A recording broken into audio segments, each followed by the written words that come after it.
Hi, this is Bill. We're just continuing along again from the previous tutorial where we had a rectangle of a footplate drawn with a circle, and we're going to move that circle down and along a bit. Okay, so we're just using the move command. Just always realize that any command up here you can also type in down here on the command line. Just to keep life simple and easy, let's just use the buttons for the time being. Just remember that keyboard commands are probably the best way to go if you want to get fast. Here we go. More. Move. That one. Now, I hit enter after I've selected everything that I want to do. Hit enter. And if you look, you always have to keep looking down at your command line. It says move, point, or displacement. And what it's doing is asking for a move point. And the actual thing there is the default. But what I normally do is pick a point, and you can see that it's going to go along, but we want it to go along and down, along 20 and down 20. So what we have to use is the ampersand sign, which is on just above the 2 on your keyboard. It's the @ sign that's used on the internet and so on. So everything that you want to do a relative displacement from this point here, we have to put at 20, minus 20. Right, hit enter.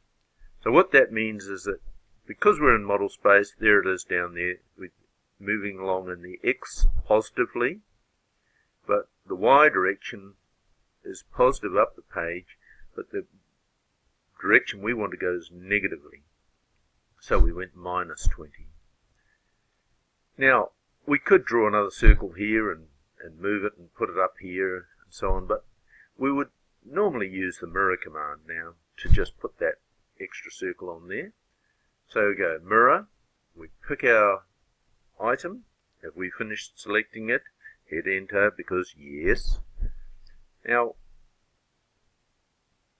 the snap is snapping, wanting to snap to the midpoint. That's because down here we have, or I have, got my snaps turned on. So you can see it's turned on. And this little arrow to the right is how it is, what it is going to snap to.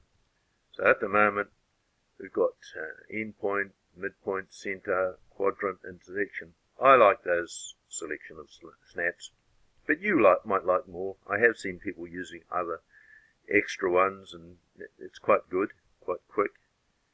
Only trouble is with nearest, I think things get a bit confused. But up to you, try it out and see what you can do. So, picking the midpoint of that, and see how that line is going horizontal? That's because ortho mode is on. If I turn that off, see how it's gone off? For the moment, I'm going to turn that ortho mode off, like that. That's off. And I'm going to pick the midpoint of that. And then it says mirror, erase, source objects, and the answer is no, I don't. So that is the default in this case. We hit enter. So we have our two circles. So now we want to mirror those two over to here. So we just use the mirror command again. Now, when you select things, there's two ways, two rectangles you can do. There's one that starts down here and goes like that. You pull it up, click with the left mouse button, and click again. Notice that only that one and that one are selected, not this outside rectangle. Okay, so now I'm going to issue the escape command to escape from that command. We'll try it again, mirror, but this time I'm going to start at the top. It's called a crossing window. It goes across everything from the top right. everything is selected, but we don't want that one there selected.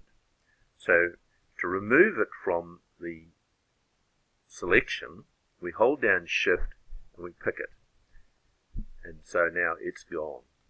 So we are only looking at those two circles to mirror about somewhere here to get them over there. So now we hit Enter. And the first point of the mirror line, well, I picked there, and we could pick down there, and that would be fine, that's good. But just to show you a different method, we turn on the ortho mode and see how it just wants to go down there. It wants to do what you're wanting. AutoCAD is a wonderful thing. Very straightforward. Not like some other CAD programs I could tell you about. Now, see, I've been talking and those are still highlighted and it's still asking me, it's saying, oh, well, look, you know, what do you want to do? So I forgot to hit Enter. Hit Enter. Now we're finished. Now everything's fine.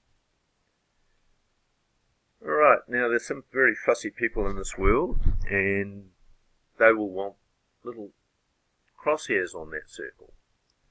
So to do that, we could issue a Lisp routine, which is, I've made up a routine called CD, and I could just go, and there it is.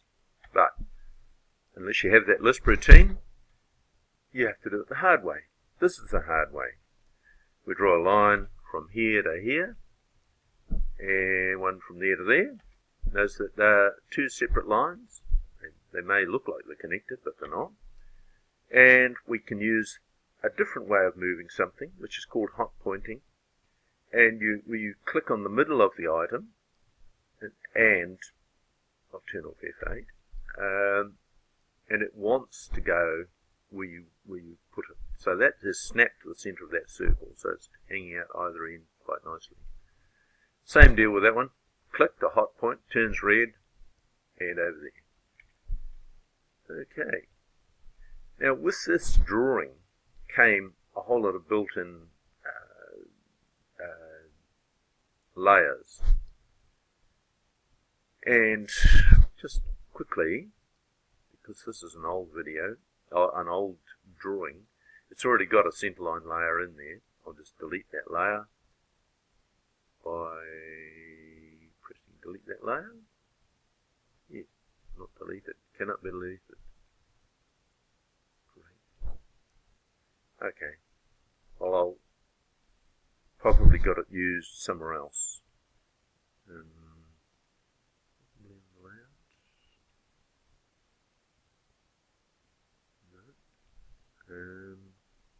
Okay, well, we'll just create a new layer called Center. And that's the layer that we're going to use for our center lines. And we'd like it to have a nice little color like, say, magenta. Okay, and our line type.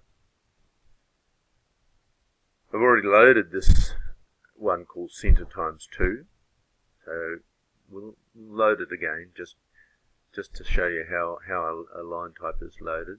So you can choose from Center times 2, and it'll say, oh, reload it. Yes, I'm going to reload it.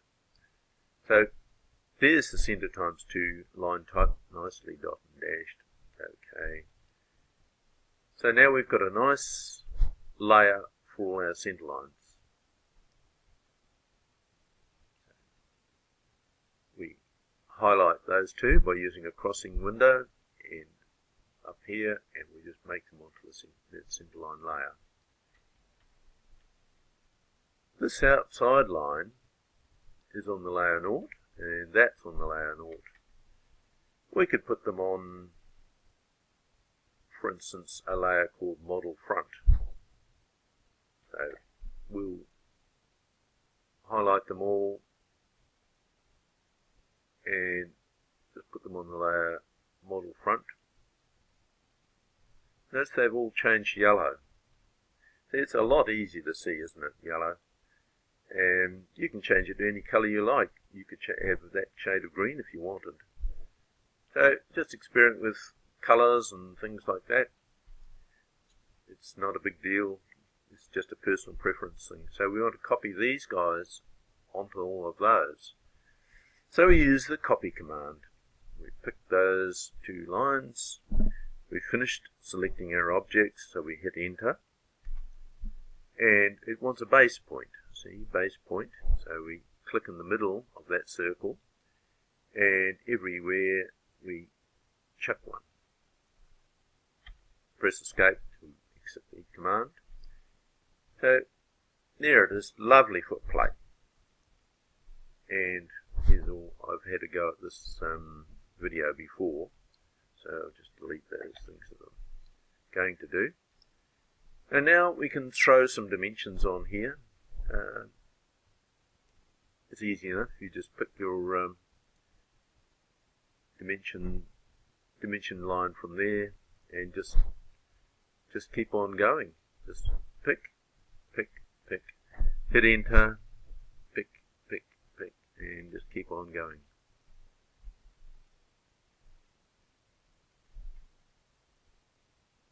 And then you can put a diameter on these guys.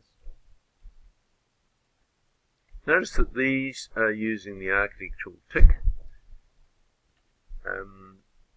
This is all controlled by the style of this dimension style control up here.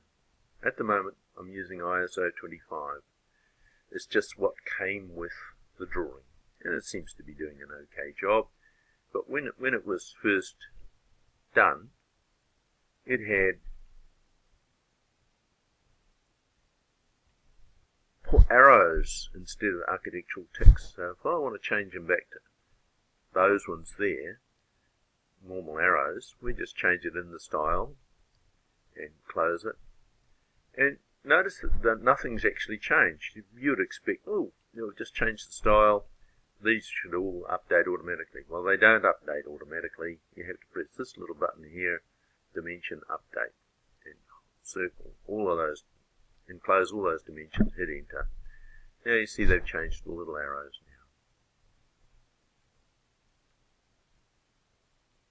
now. Okay, suppose now we wanted to draw a big item.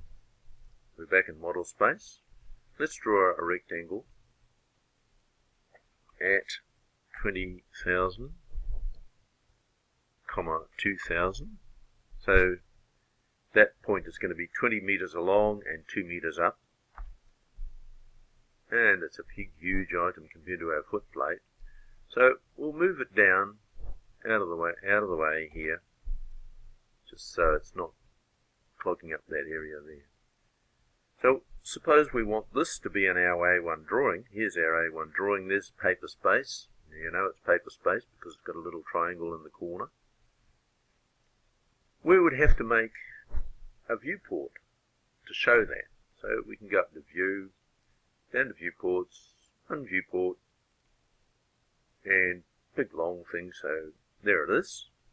Okay, so that's fine. That there is, if we leap into the viewport, we double click, and we can pan it so that it's round about in the middle. See, there's the key, little foot plate still hanging around up there. Now to get the scale on this, we can do it this way, which is click on the viewport, go into properties, and see at the moment it's saying the standard scale is custom. So we could change that to 1 to 30, say, and you can see immediately that's never going to fit in. It's not going to be the right size. So we'll try 1 to 50. That's looking a lot better. So that's fine. What it means is that when this prints out 1 to 1. It's 800 from there to there, 800 millimeters. This here will be 1/50th of whatever that is, 1/50th of 20 meters. And you can actually check this out. You can snap to that and snap to that. And this is 1/50th of, well, no, it's telling us the measurement. So that's not what we really wanted to say. So you'll have to take my word for it that from there to there is 20 meters. Thank you.